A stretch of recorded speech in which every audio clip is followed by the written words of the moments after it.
I'm Dean Walker, and welcome to the Poetry of Predicament podcast, a podcast for people brave enough to face humanity's challenges and problems, and most importantly, our numerous predicaments.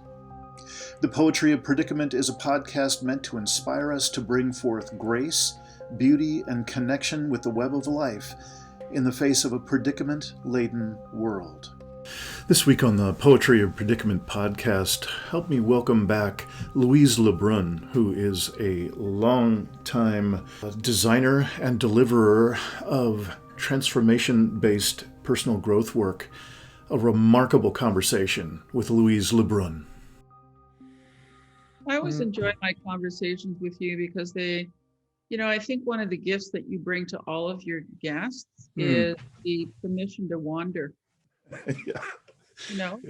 And really the interesting places that everyone goes in that permission to wander. So thank you for that. And I'm glad to be here today with you. Yeah, thank you. It is always a joy to spend time with you, and thank goodness for this technology, because we wouldn't have met in the first place, and we certainly wouldn't be having these occasional reconnections. So yay.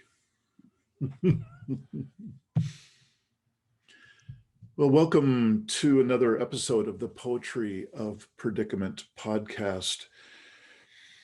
And I'm, of course, your host, Dean Walker. And this is only I think it's my third episode of the podcast for 2021. Here we are in relatively early to mid-January. What an extraordinary year we've come out of.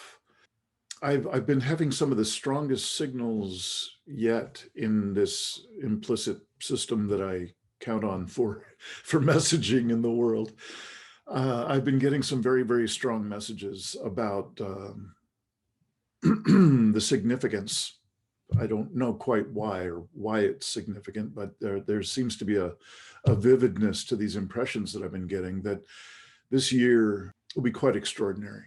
Not that last year wasn't, but I believe it will involve more intent, to use some of the language that I prefer to use. And it will also apparently have quite a number of very strong energetic threads in it that again will mostly be visible through intent, but I believe it will also be extraordinary in terms of relationship. So I'm happy to spend more time talking about that. Perhaps, when I can just gab on my own and just define some terms and so on. But I'm bringing up some of those terms because they're quite important for me in terms of my own practices and how I orient in the world. And I like to keep them handy in a pocket or wherever I can. Well, especially when I'm speaking with someone who really has something to say in terms of offering and themselves practicing a more transformative oriented life. As those who have watched this podcast for the past couple of years, you've seen me really lean on connection with thought leaders, with people who have a substantial practice integrated in their life that gives them something to say, something with some heft regarding how to be more alive in the face of extraordinary circumstances, the likes of which we saw in 2020. And today's no exception. I am really thrilled to have you, Louise Le Brun, here as a guest. And we were just talking before getting going about how, what a joy, mutual joy it's been to just connect and get to know each other a bit. And it never ceases to amaze me that the amount I can learn and just kind of brush up against in our conversations that is so empowering and so real in the moment. And so sometimes, really precious in a more intimate way, like friends who've never actually made face-to-face contact, being able to share share in the face of those often daunting circumstances, and to be able to look back through our own histories and share a bit of what it's been like to grow this life to this place. That's how I remember our earlier conversations. Is those special sharings, those some of them just kind of wry anecdotes, and some of them themselves, nudging up against being transformative themselves. So, hi. Hi. I gave you the glib answer in terms of a check-in. The glib answer was that I'm really doing quite well. And I heard the same from you in your glib answer to how you doing. I'd really just love to take it from there.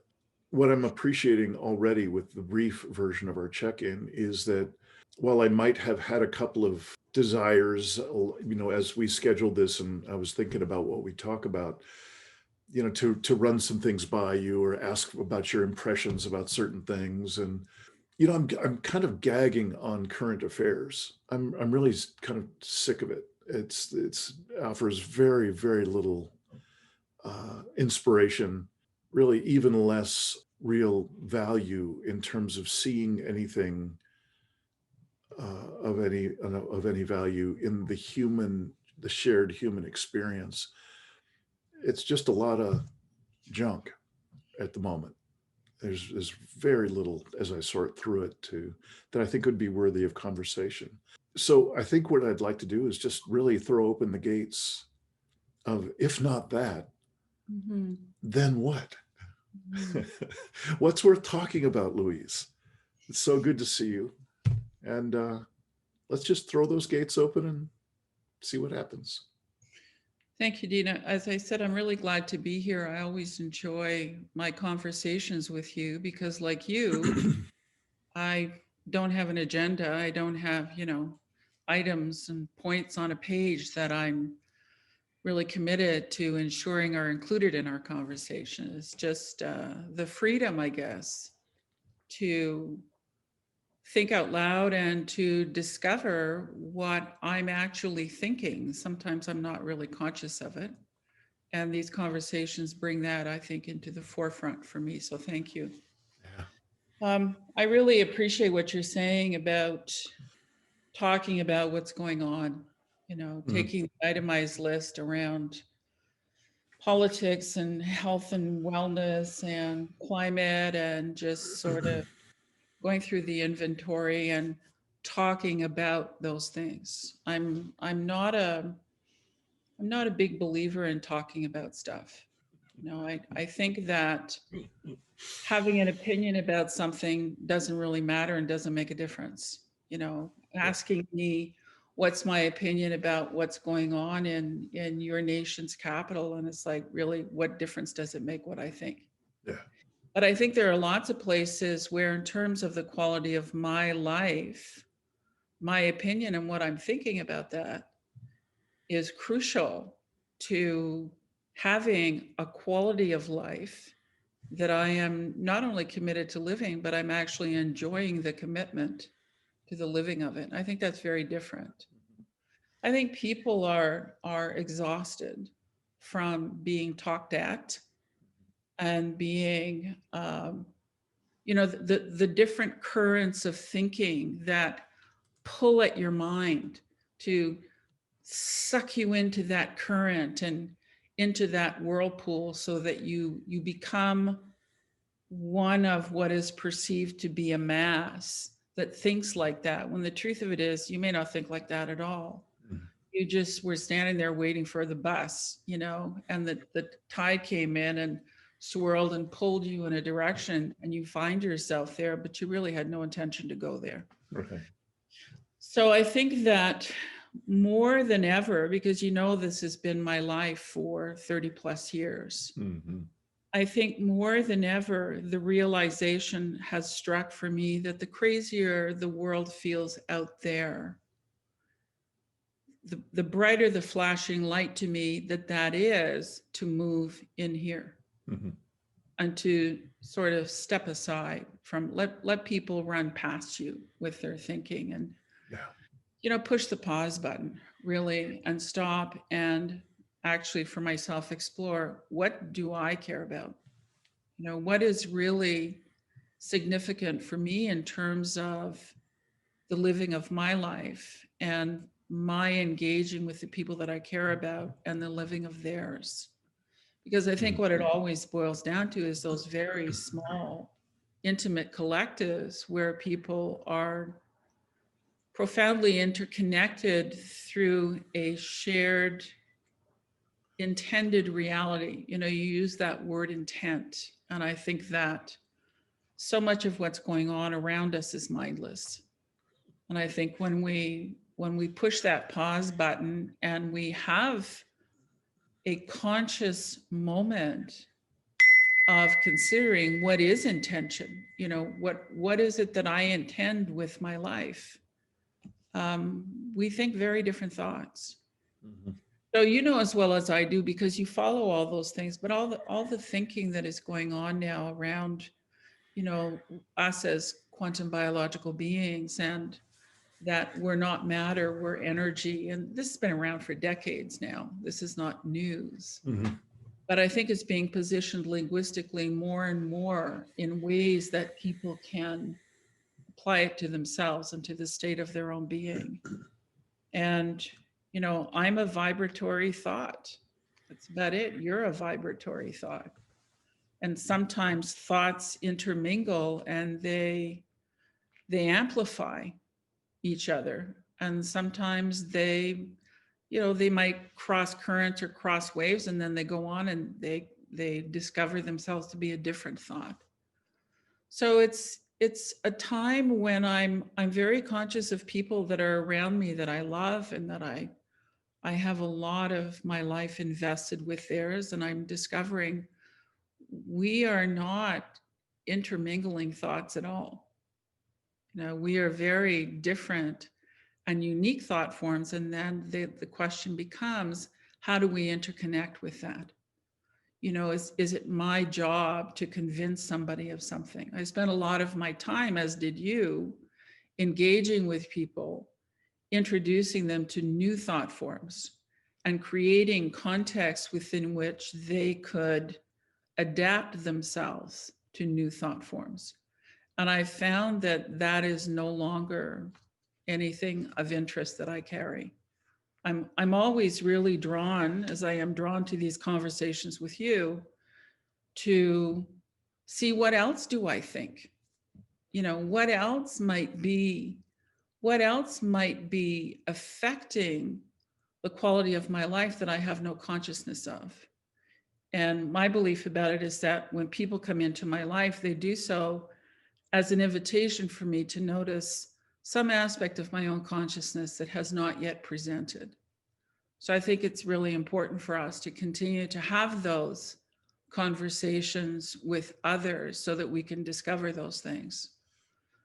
But, the bottom line is, for me, I've concluded that I don't know.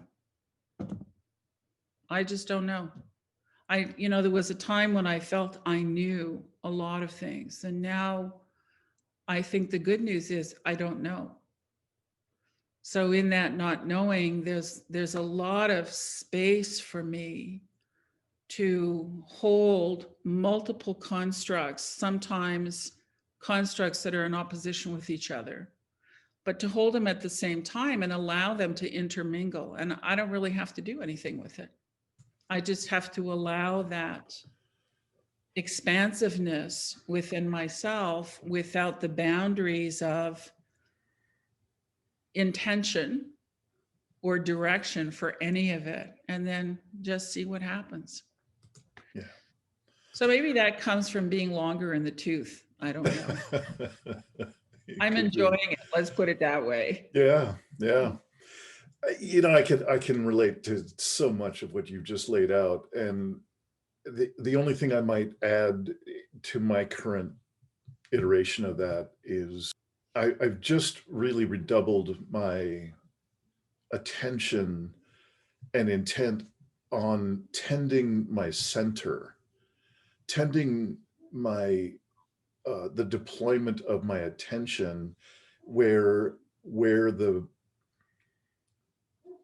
core of my experience of being alive occurs. And so I keep doing this, as I always have in our conversations and in my work. It is somewhere in this implicit system is where I look to find out what's true for me in any given moment.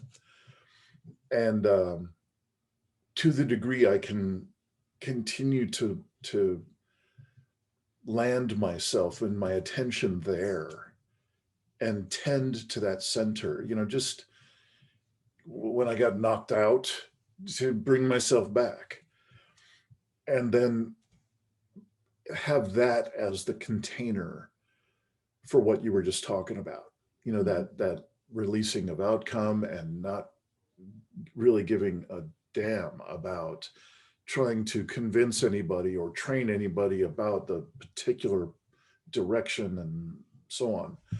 It seems to reduce the mischief for me in my world and my expression and presence.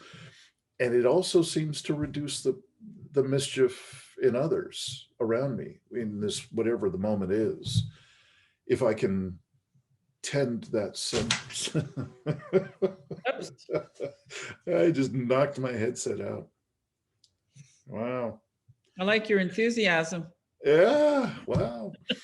So anyway, I have found that combination of letting go of outcome and tending center to be not only mischief reducing and aliveness generating just kind of effortlessly, but there've been some extraordinary it occurs like an upwelling in my system when, for instance, I was watching I promise this is not anything we're going to get into current affairs or anything, but I guess it was just last Wednesday when all the stuff happened at the US Capitol and the domestic terrorism and all that stuff.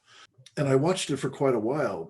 I noticed this upwelling in myself of an important impression about violence. I wanted to make it about what I could see was clearly something was really wrong with the setup of security in the Capitol.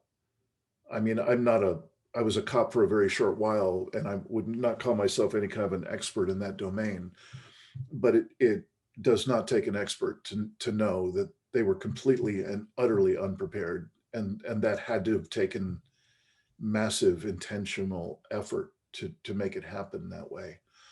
Whole different story, not so important. But I had these upwellings, these impressions that had to do with violence. And as long as I could keep my center and not have it glom on to the things I was seeing on the screen. Well, it's about Trump, or it's about these MAGA people, or whatever. And in fact, I've been invited to write an article about, what the state of the world, if you will, in anticipation of the next COP meeting, the IPCC, the big climate change panel from the UN. As I've been writing that article, it really seemed to fit this impression about violence that was not about the obvious presenting violence on the screen. It was something far larger. First, I wouldn't have seen that if I hadn't been tending that center that I'm talking about. Because like you were describing, the suck is into the drama. The suck is right. I mean, it doesn't get any more compelling than that. I mean, that's just as big as it's so far. It's our 9/11 of this year or something. So I'm happy that I was able to disengage from that suck and to be able to stay present to what is this this upwelling message. And I'm still not quite clear, but it does have continuity, since really it went all the way back to my first impressions of just kind of how screwed we are, and in terms of keeping this system going, and how its job is to destroy everything in its path. And that first impression came to me approximately 9 years old, when I'd watch Jacques Cousteau's specials on Sunday night. And I would see, he would tell us about the damage that we were doing to this gorgeous area.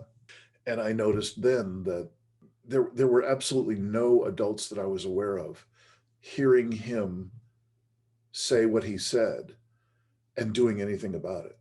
So at 9 years old, I had a pretty strong impression, we're going to take ourselves down. This is it. I don't know when it's going to be done, but this is happening. And that level of violence, of literally just annihilating whole swaths of life on Earth, and then potentially all life on Earth, it doesn't get any more violent than that. It really makes war look like small potatoes. So sorry about all these dings here. I don't know how to turn them off. So you okay. Just it's not my fault. I'm an old lady. So there you go. That's my story, and I'm sticking to it. Anyway. Yeah, it's in some sort of notifications thing in your God, preferences. don't do it now, because I'll cut you off and we'll have to start over. And it's like, fine. It's so fine. Wow, you said a lot of stuff there. Talked about a lot. I guess, what I really want to do for the viewer, as much as for you and me, is I really thank you for letting me just dip briefly into the content of last week and the dramas that are going on, 24/7 now. And really what I wanted to point to was that I feel really fortunate to have had access to that upwelling about this vivid and just the hard to overstate the scale of violence in that upwelling, in that impression in my system, that I wouldn't have seen had I not, indeed, as you were describing, just let go of my agenda and let go of, Dean's got the right scoop about what's going on and blah, blah, blah about the screen and all that. And then, maintaining my center as best I could in the face of all that. And so that's what I'm hoping, if we want to reflect a little bit off that, great. And anything else you're sparked to share, great. I think that in my many years of engaging with people and in my own experience, I think there's a relationship between our individual capacity to embrace the chaos that is inside us and our ability collectively to create other than chaos outside of us. I think if we don't own the chaos inside of us and we deny its existence and we seek to press it down, I think we become much more vulnerable to expressions of chaos outside of us, either being drawn to them or participating in them, because we recognize them as intimate in some way. We recognize them as some intimate expression of our being.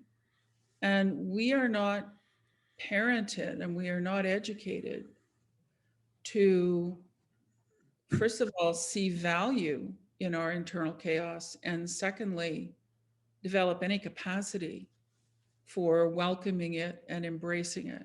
So I think there's a relationship there. So it leaves me very curious when I witness something like all the things that have been going on this week, or all of the things that have been said and written about in the books and the articles and the podcasts and the conversations and the media reporting and the blah, blah, and the yada, yada about climate, it leaves me thinking, what is it about us that is so drawn to those things? You know, what is it about us that draws us to be glued to the television and watching all the reporting? Like, you know, pick your favorite station, doesn't really matter. That we can sit for hours and listen to this or have it running in the background as we're going about getting, you know, I mean, you don't send your kids off to school anymore. You get them ready to do, you know, online schooling or homeschooling or whatever. But it's this drone in the background. And it's almost as if we continue to be incapable of surrendering the legitimacy of the parent-child model. Well, somebody outside me is going to fix that.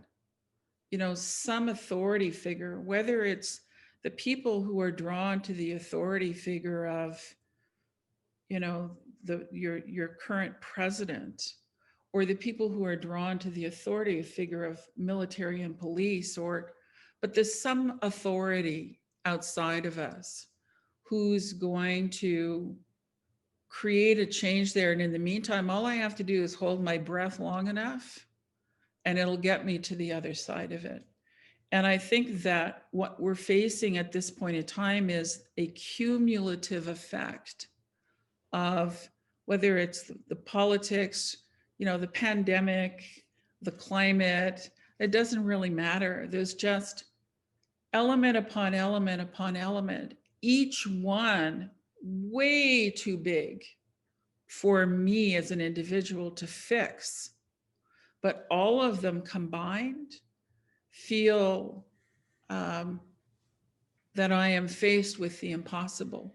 And I look at that and I wonder, what does it take for us to let go? You know, how much external chaos do we have to collectively co-create before we are willing to stop and just let go and allow? And it's almost as if we've been running. So when we stop, everything that we've been trying to run away from, like, starts catching up, and you feel that boom, boom, boom, boom, boom, pressing up against you. And how do we just surrender to that moment and allow that moment to be the cleansing that we seem to be looking for outside of ourselves all the time? And I don't know, we don't seem to be doing too well on that front. Yeah. So it's being able to, I think that the more, it's an interesting paradox to me, because violence, physical violence, pulls us outside ourselves. So even as children are corporally punished, they leave their bodies. So violence, a physical mass in contact with a physical mass, presses you, the aware, awake, conscious presence of your being, leaves that device. Mm-hmm. So the interesting thing is that physical contact causes us to leave ourselves. And the more we leave ourselves, the more likely we are to create physical violence. So if we at some point in time do not discover in some way a pathway for us to stay present in ourselves, no matter what's going on around us, mm-hmm. the gateway to actually creating something different, we close to ourselves. Yeah. Does that make sense to you? Absolutely, it does. Yeah. I'd like to just put it in the context of the very first video learning series offering that we're offering in this Living Resilience is the website, and Deep Academy is the name of the programs that in the very first one, actually in the second one, the entire name, the name of this second series is Resilience. And it takes a rather simple graduated scale of the levels of awareness as proposed by a guy named Paul Chafurka. And I just love his thing. I'm happy to send it to you if you know, just it could be a good, fun couple of pages of read for you. And I will include it in the show notes for folks who are curious. And it starts with level 1 on his scale, which is that people, and this is the vast majority of people on the planet, are dead asleep, completely unaware of the levels that you and I are talking about, certainly the level you were just talking about. And as it goes up to what is eventually the 5th and topmost layer in his little self-assessment tool, at that top layer is the awareness of not just the one problem, which is the kind of first notch up, or a number of problems that compete for one's attention, or even the realization that we're facing predicaments in addition to problems, which offer us no solutions whatsoever. And then the final level is that what we're actually present to is that everything is a predicament. It is all at the level of predicament. And so there's more to say about that, but what I've offered at the beginning level, not so much at the dead asleep level, because there's, you know, people just aren't interested in hearing about any way to become more conscious of what? Everything's fine. Why would I want to be conscious of anything? But as a person makes their way up that scale for whatever reason, for instance, a hurricane hits your city, and now you find yourself sleeping with your entire neighborhood in the high school gym while things get worked out. There's a first aid level of self-regulation, of co-regulation, kind of the most rustic and spur of the moment level possible of what I was talking about with tending that center, of being able to return ourselves to some kind of sense of normalcy, some kind of preferred state, or at least familiar state inside myself, even if it's in the high school gym.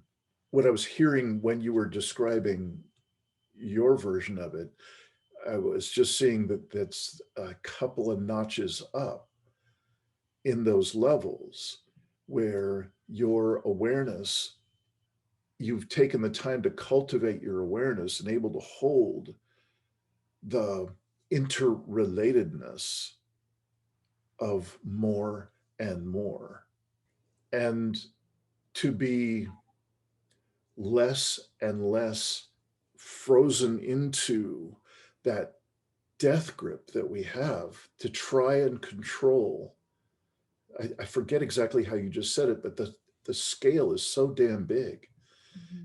It's literally the impossible conversation. It's just, I mean, no wonder at that scale of both direct violence, also in just the systemic violence, no wonder we would dissociate. And so it takes something to have cultivated a center, to have a state of being that allows me to stay present in the face of larger and larger stressors. That's an extraordinary type of inner work to take on. I'm a little bit hard pressed to see, so what might be more important as a human endeavor than to build out that as a skill set of, like, how can I be ever more present in the face of larger and larger scale stressors? It might not be the only one or even the primary, but it's a pretty decent skill set to take on to practice. You know, I count myself as very fortunate in a lot of ways, but one of them is that I was parented by, although my father was really hostage to being right and having to know, Mm. I was really fortunate that my mother had more room for a state of curiosity, had more tolerance for different lines of inquiry, questioning everything, questioning authority, questioning her authority, questioning, but why? Or, but why not? You know, not having answers to any of those things herself, but having such a high tolerance for the lines of inquiry from 4, 5, 6, 7 years old. So when you were talking about, you know, the idea of problem and predicament, I think when I look back over those many years with people, I think that if I were to identify the one thing that was the greatest gateway was the willingness to be curious. Mm. Mm. You know, the will, and so much of our parenting historically has ensured that our children aren't curious, that curiosity for them equals pain in a lot of circumstances. We don't want you to be curious, we just want you to know. You know, we don't want you to be curious, we just want you to do what you're told. And whether it's that command and control is really, really evident, or whether it's an undercurrent, or whether it's more subtle as being implied, people know intuitively when their curiosity is going to put them at risk. And without curiosity, there is no capacity for discovery. And without discovery, what we're left with is problems and predicaments.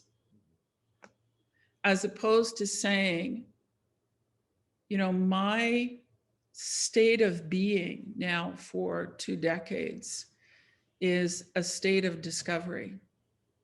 If I were to identify, you know, what's the most important thing to me about being alive? Space. At all levels of thinking, in terms of my environment, behaviors, strategies, beliefs, values, and attitudes, the willingness to be so open and expansive to curiosity and discovery that if I didn't have the sense of that fluidity, I would just as soon be dead, frankly. I would just soon not be here. So without that, there's a state of confinement. And I think that state of confinement we're witnessing in all these systems now. We're witnessing the natural predictable outcome, the natural byproduct of what we have seeded for generations. And I think that the only way that we can maneuver through this is to reclaim curiosity that allows for discovery, as opposed to lists and inventories of grievances and problems. I think we're looking in the wrong direction. I think we need to reclaim a territory of the capital S self and then get really curious about that. You know, get really curious about what makes me so vulnerable to a bully pulpit. What makes me so vulnerable to simply relaxing into that current and letting it take me wherever it wants to take me? You know, what makes me so vulnerable to thinking that all is lost and everything is miserable and I might as well lie down and die? I don't live like that. But I think the willingness to allow ourselves to be curious about those aspects of ourselves is what creates the potential for that expansion. And you and I both know when we first start doing that and we allow that little crack, what is seeking to press itself through that crack is enormous pressure in the body. And it's being able to trust that we will be okay with that. and to relax into that, and to don't be surprised if there are floods upon floods upon floods of tears. It's like our internal ecosystem is desperate to rebalance itself. And what we make available is the opportunity for it to take that first breath. I love how you just put that. What the image that came to mind in the words you used for me was hydraulic pressure. The crack in the dam, and it just wants to equalize. It just let it out. Let it go. And it reminded me of a particular distinction, a particular dimension, and particularly in the shamanic or energetic world, the idea of a liquid state. That one way of looking at the opposite of our often just maniacal grip on trying to keep the world predictable and under control and certain, and that the opposite of that is, of course, the bane of the marketplace, the uncertainty. We've got to stay as far from uncertainty as we can. And so in offering this distinction to others, it's sort of easy to understand. It's not all that complicated. But when we first start putting our foot in the water of that liquid state, no matter how a person's been raised, it's likely that they're saturated in this culture of that backpedaling immediately from that uncertainty, from that mystery, from that unknowing, from that destabilizing feeling, or the feeling that we have been taught that is somehow destabilizing and not a good thing to be experiencing. And that liquid state, it's one of the things that I resonated with, not only with you, but with so many of the women that I've had the pleasure of interviewing in this series, in this podcast, that there's a way that it shows up in communication in the interview. We're not even talking about that topic, but there's a way that it shows up in the presence, in the moment. If one of these women who's participated in your work and they're embodying it more and more, and there's a way in which it's a little difficult because I don't have an example right off the top of my head, but I think you more than know what I'm talking about. There's a way in which a response will occur in one of these women guests in this show will respond to a portion of the conversation that implies her leaning into that liquid state just to find the response that she then delivers. It's quite an extraordinary thing because it actually happens before she says words. But in the energetics, it's just palpable as can be, even in this remote Zoom environment and so on. It's quite plain to those who attend to that kind of stuff. I'm wondering if there's anything you're sparked to say out of that. I think that and I've heard you refer to it several times, that liquid state. In the conversations that I've had with people over time, one of the things that we've talked about is this experience of what we call a fourth level collapse. And a fourth level collapse is a reference to how we work with logical levels of thinking. And the fourth level is the level of beliefs, values, and attitudes. And in the journeys that we take, everyone at some point in time comes to a point where our historical structures of beliefs, values, and attitudes that have formed over time have been so profoundly destabilized by curiosity and discovery that they begin to collapse. And I mean, it just gives me goosebumps when I think about it, because in that collapse, life emerges. Because those interconnected, intertwined, often cemented structures of beliefs, values, and attitudes have formed what we believe has become our identity.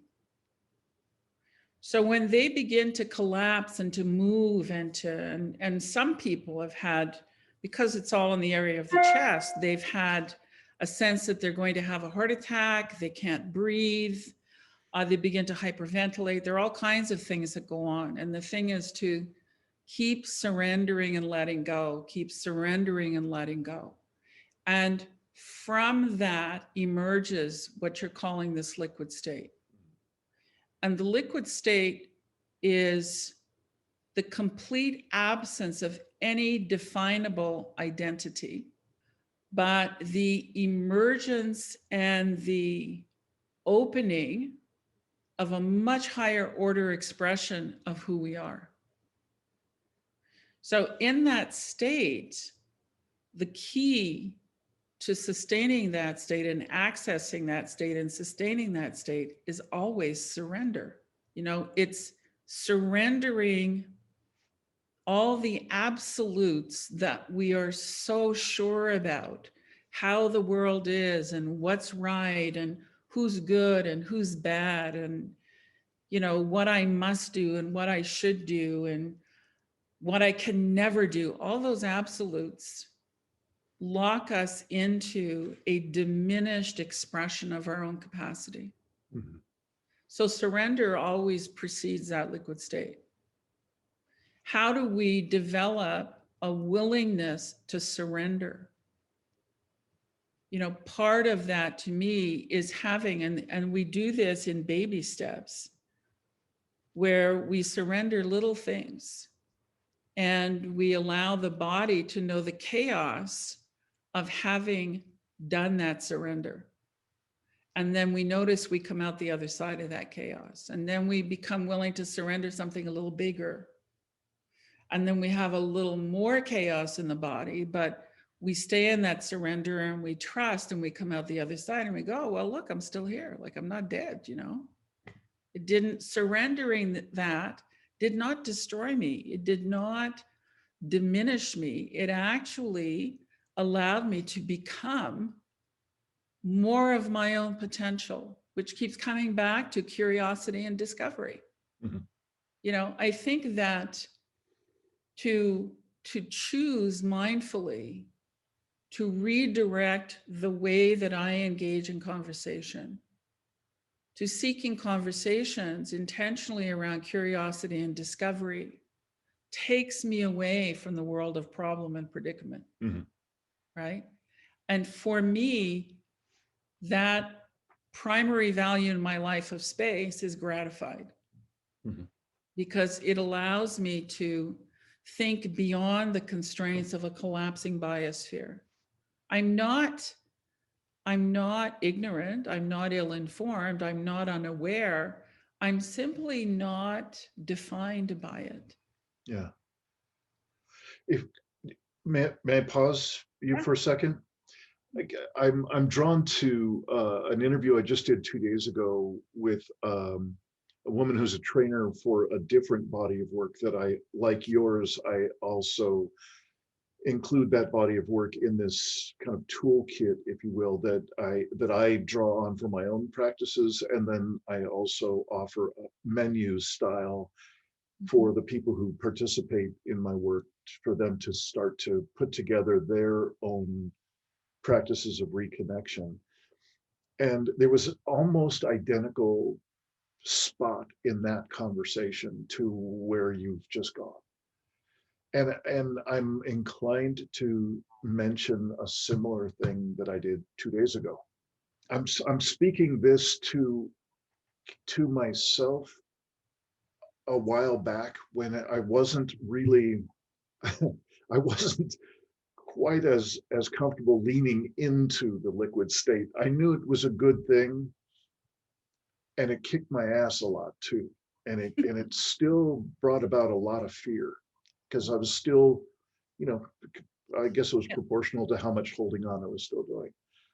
And I want to say this for people who are looking at, okay, these folks are talking about a skill set. They're talking about distinctions that could give me more agency in expanding my presence and my ability to be present in the face of larger and larger stressors. This is a part of that toolkit.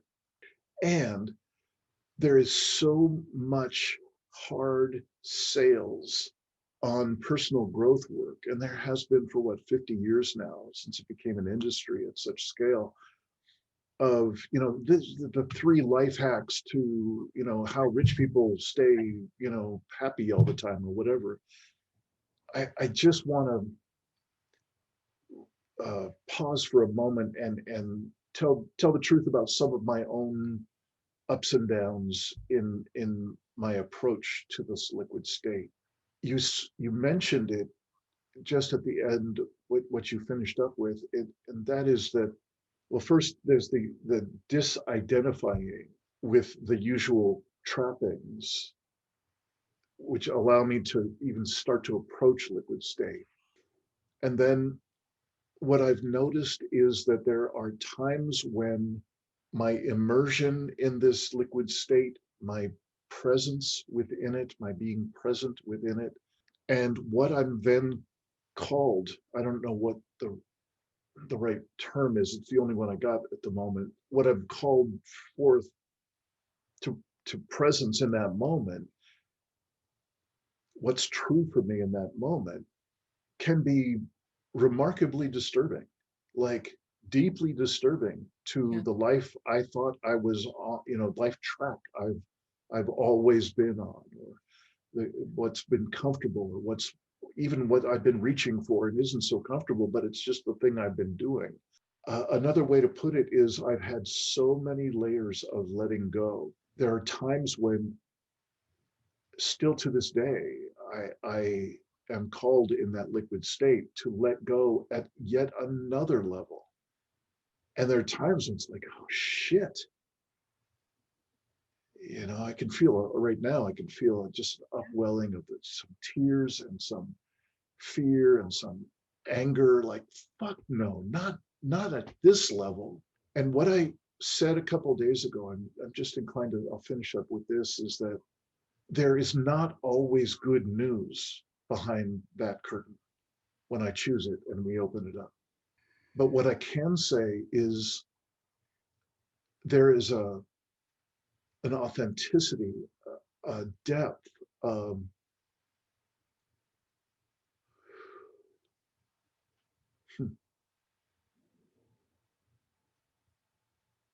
yeah, not much in the way of vocabulary here, but there's an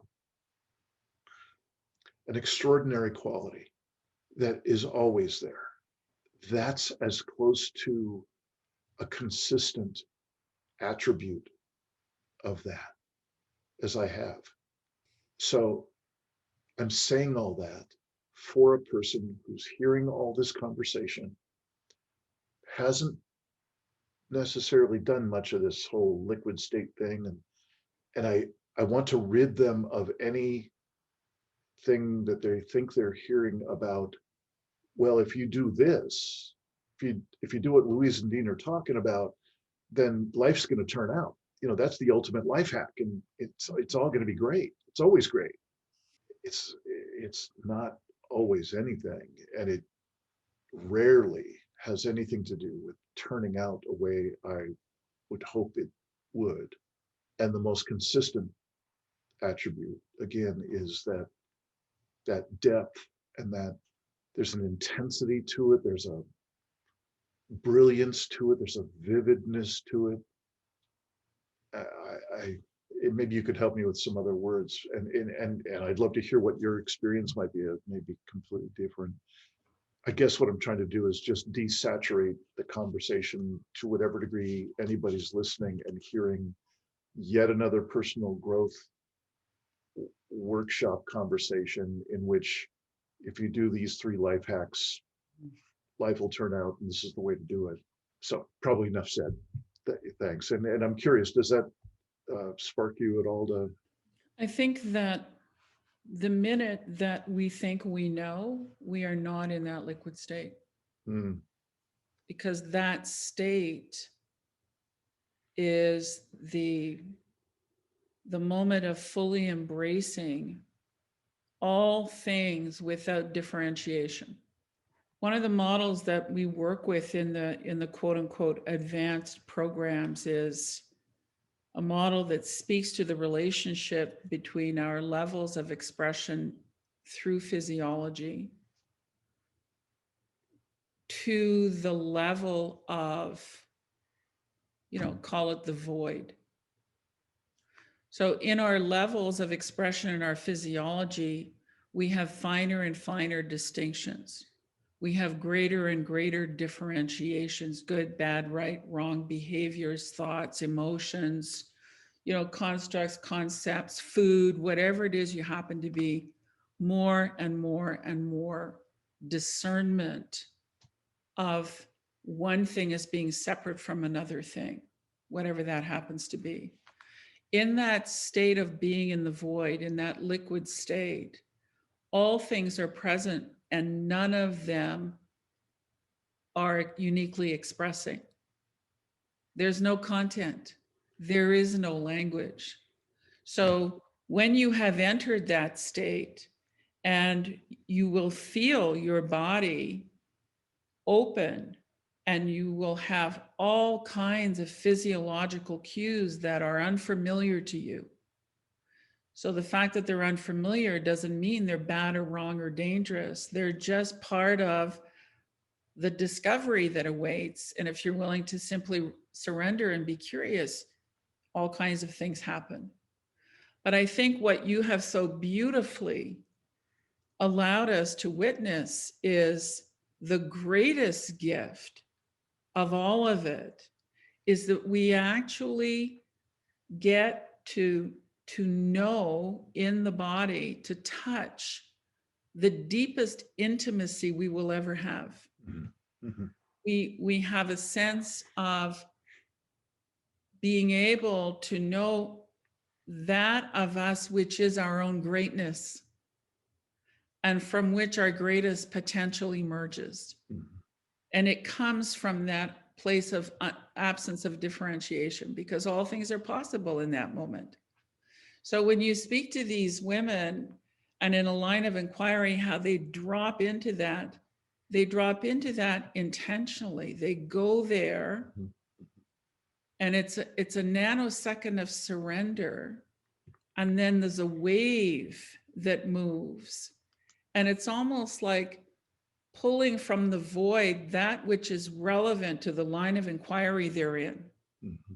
So in that moment, they too grow and expand from that line of inquiry, because it's a thought they haven't thought before. And that can be a way of life. Mm-hmm.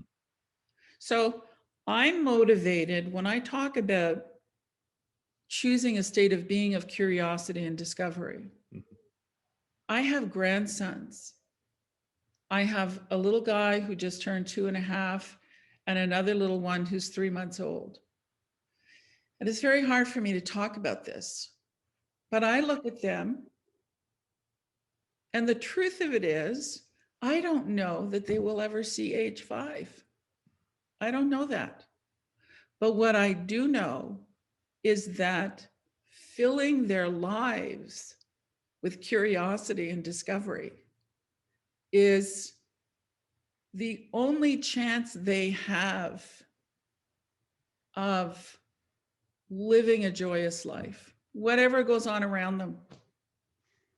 So at this point in their lives, their parents are the context within which they unfold. And what will their parents teach them about unfolding? Will they be encouraged to be curious and to discover? when everything around them is potentially being told how awful things are and they have no future. Well, I know that if I tell my grandsons how awful things are and they have no future, they will have no future. Because that will become the thought form that they are in their physical universe. I don't want that for them. Mm-hmm. So, as a grandparent and as their parents and as the adults around them, what conversations and thoughts am I going to encourage my little grandsons to know themselves to be expressions of? Mm-hmm. That's very different from my desperately trying to change the world so that they will grow up in a different construct. You know, I am not going to change the world. And I know how significantly I can influence who they become. And to me, that's part of introducing my little grandsons to the magic of that liquid state. Mm-hmm. And to not be afraid of that. Yeah. And I do think, you know, in all fairness, I do think it's a much bigger challenge for men than it is for women. Mm-hmm. I think women are more adept and they're more attuned to the concept of surrender. I think the concept of surrender for men is so densely intertwined with defeat Or weakness. Yeah. or weakness. Yeah. I want to be sure to set up another time soon to connect. There's this whole, almost every time we talk, you spend quite a bit of the conversation nudging on how we have realized parenting in this global culture. And so a couple of questions or curiosities came up for me in what you just said. Like, I'm thinking that you're not anywhere near the conversation of protecting your grandsons from the big bad world and having them not be exposed to this and this and this and this, and the list gets bigger and bigger and bigger every year. Well, got to protect them from that, that, and that, and that, and that. It seems like what you were implying was a different way for them by your modeling. You're suggesting a different way for them to engage with the world, a different way for them to deploy their attention in the world so that they would look through eyes that are fueled by curiosity. Yes. of what's truly possible, of what's miraculous, of what's beautiful. And I please correct me if I'm wrong, but I'm not hearing you say, and we never tell them about the bad stuff that's going on in the world. I wasn't hearing you say that, and I am assuming that whatever it is you're talking about with them, you're doing it in age appropriate delivery and so on. Right. So I'm curious, am I on track in what I heard kind of in between the lines with regard to the qualities of and the deployment of their attention as they see modeled by you? And that includes at an age appropriate stage in their life for that the deployment of their maturing attention toward things that are really tough. Yep. Is that safe to say? Yep. Okay. I think the greatest, resourceful and resilient. I think the greatest potential for my grandsons and the greatest challenges to my grandsons are always the adults in their lives. You know, because parenting as a process, which is sometimes done through surrogates like teachers and babysitters and, extended family, etc. So talk about parenting in that way, not just the biological people that are involved in the creation of that child. Parenting as a process, I believe, is the delivery mechanism for culture.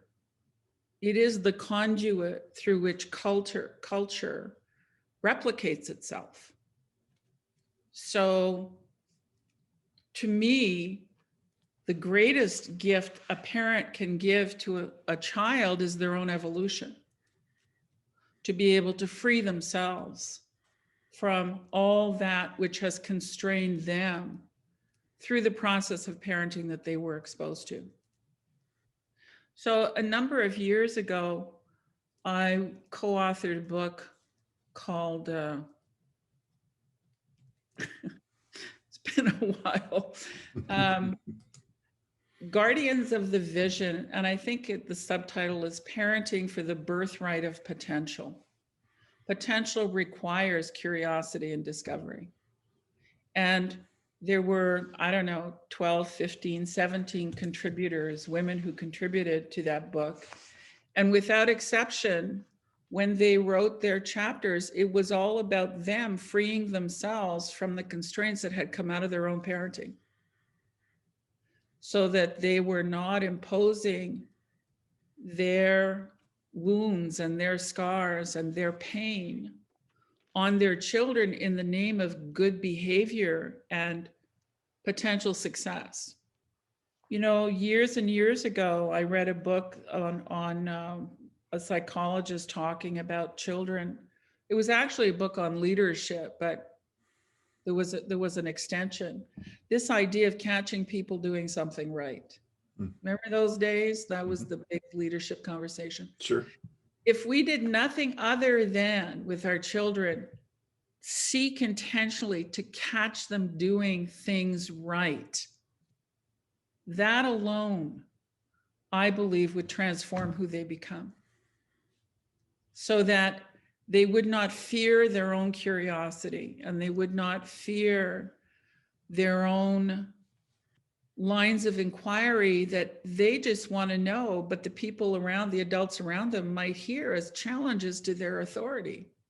I know the challenges that exist relative to the climate and the collapse of the biosphere and all the things that are going on in the pandemic. And,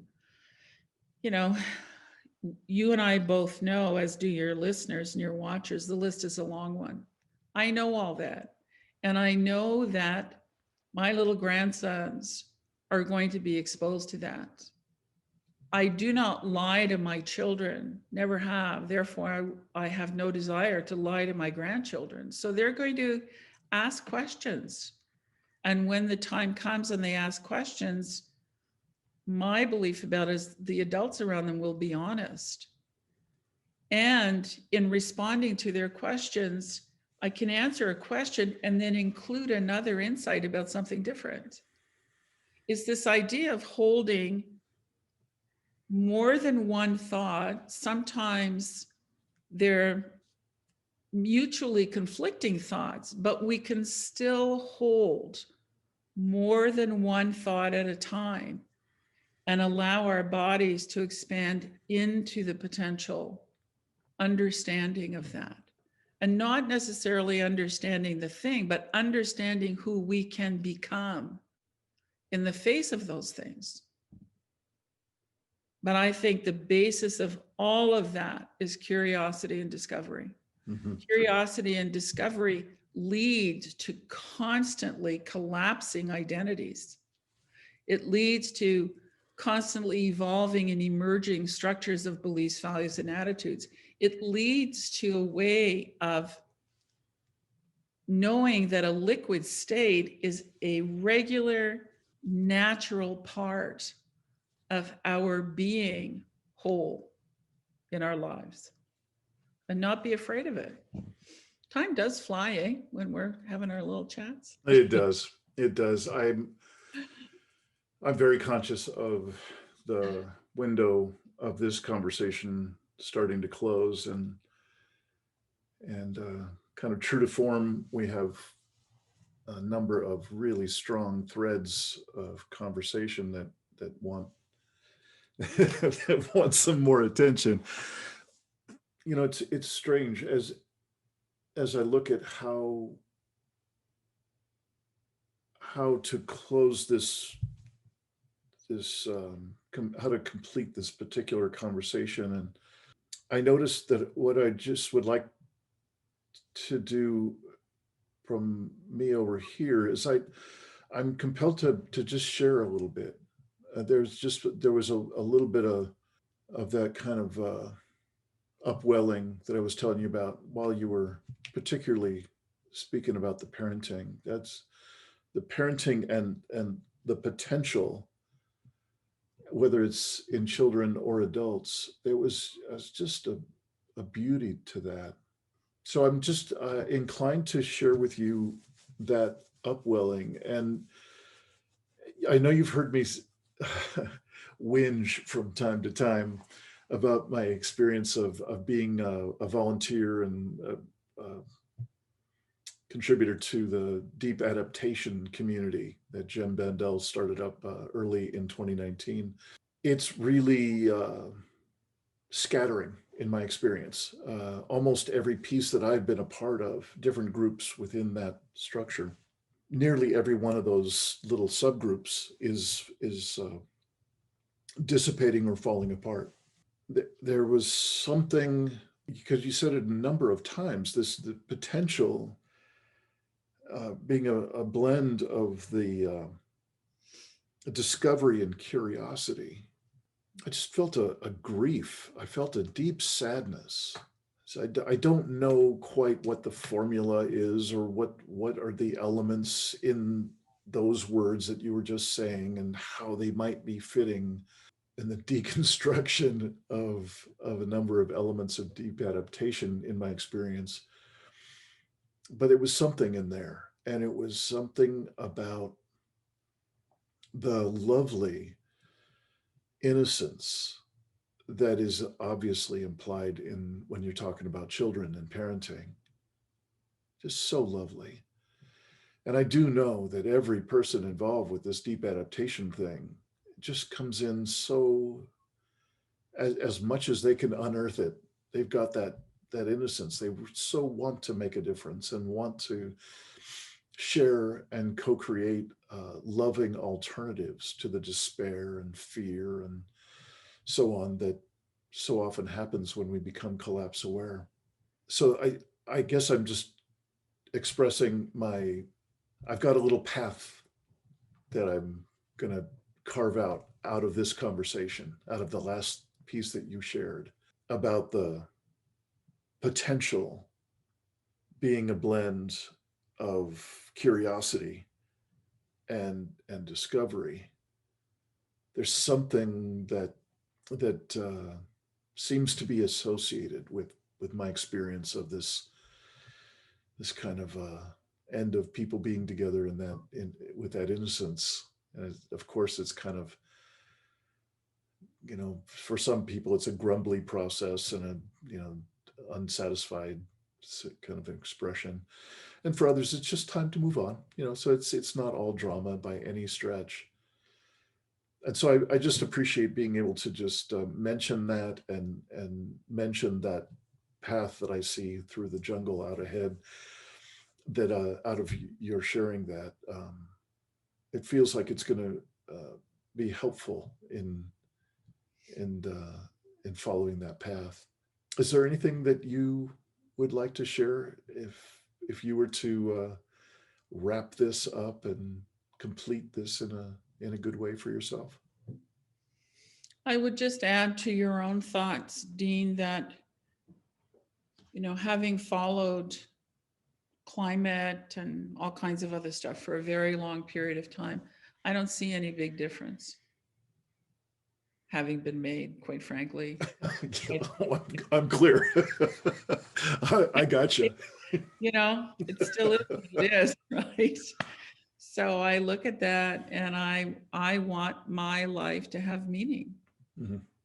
And I can't think of greater place for the expression of meaning in my life than with the people I love. Mm-hmm. Mm-hmm.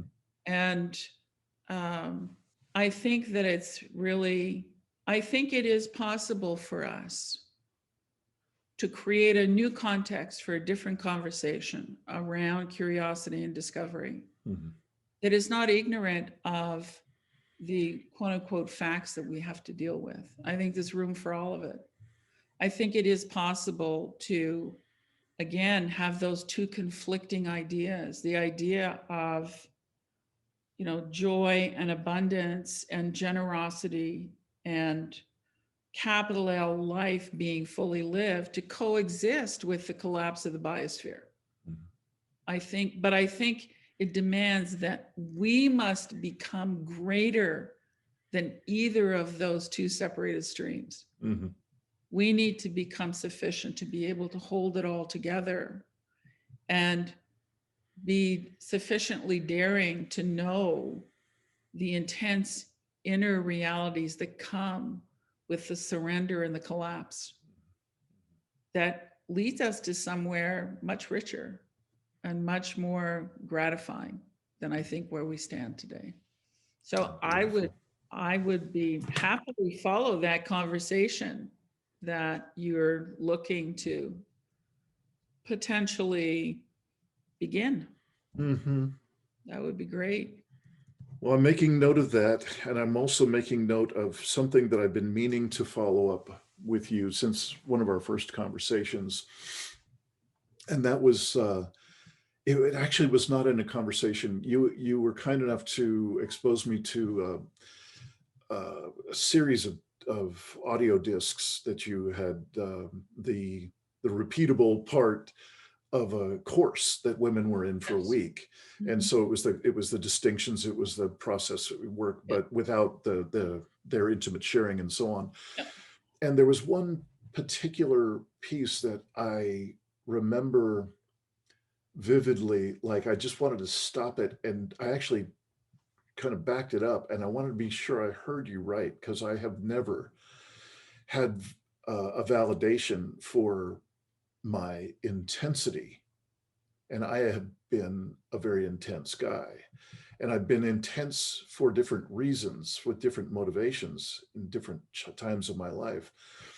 I'm pretty darn clear that the intensity that I had in my deep woundedness, with no process work, no clearing, no healing of any kind, that was probably not a great intensity to want to then cultivate and grow into my adulthood. But there are other dimensions, other expressions of intensity that immediately, when you said that and you were validating a woman in her experience in the course in that moment, that this intensity is aliveness. And so for some reason I'm inclined to just make note of that. I'm putting a little invisible post-it for our next conversation. I'm going to want to bring that up because I am experiencing in my coaching work with other people, with the folks who are joining me in what I call a community of practice in this work. I'm noticing there are a number of folks who have been taught to suppress themselves so that intensity can only be bad. Right. And their reaction to anyone else's intensity, no matter what brand, is always a reaction to that bad intensity. I repel. Yeah.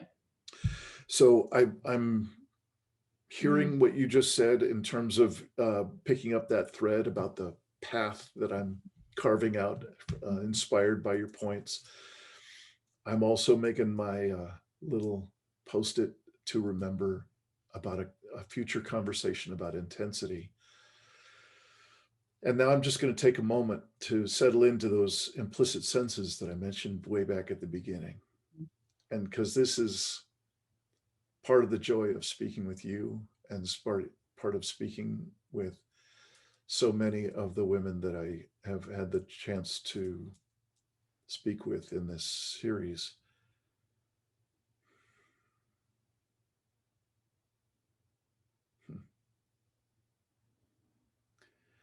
It's it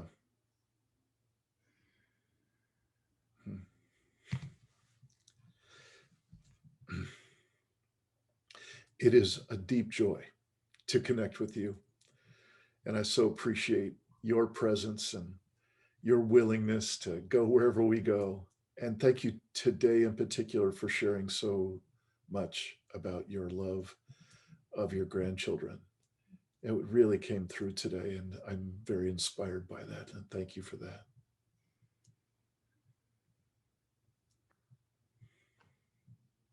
Thank you. I am always open to being in conversation with you.